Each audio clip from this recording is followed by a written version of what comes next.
बबीता मिश्रा ने पवन सिंह पर किया केस, पवन सिंह ने किया बबीता मिश्रा पे केस। इन्हीं सारे टॉपिकों पे हम आज बात करने वाले हैं, तो वीडियो को पूरा जरूर देखना और चैनल पे पहली बार हैं तो चैनल को सब्सक्राइब और वीडियो को लाइक और शेयर जरूर कर दें।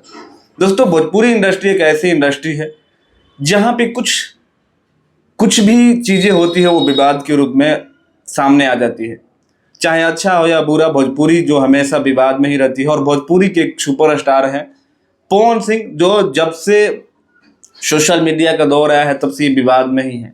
मतलब कोई ऐसा दिन नहीं होता जब विवाद में नहीं होता है। अभी इनका एक वाइफ ज्योति सिंह का कॉल रिकॉर्डिंग वायरल हुआ, उसके बाद थोड़ा और ज़्यादा इन पे जो है ज्योति सिंह को लेके बहुत ज़्यादा लोग इन पे तीखे सवाल कर रहे हैं और फिर से ये विवादों में आ गए हैं। ज्योति सिंह ने एक बात बोला है कि शायद ये जनवरी में तीसरी शादी करने वाले हैं। क्या सच्चाई है वो तो अब जनवरी में ही पता चलेगा, अदरवाइज वो पवन सिंह ही क्लियर कर सकते हैं।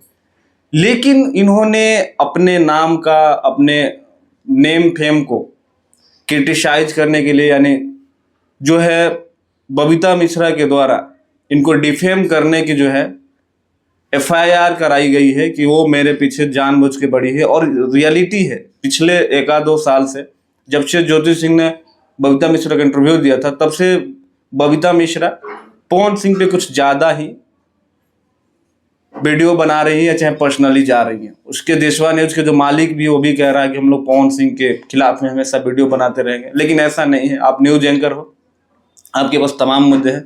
आप किसी एक इंसान को, और जो भी इतना बड़ा सुपरस्टार हो, आप पर्सनली टारगेट नहीं कर सकते हैं। तो अब पवन सिंह की तरफ से शायद केस किया गया था, उसके बाद बबीता मिश्रा के साइड से भी पवन सिंह के ऊपर केस कर दिया गया है। तो गाइस, अब देखते हैं आगे जो कुछ भी होता है, आप लोगों को वीडियो में बताएंगे।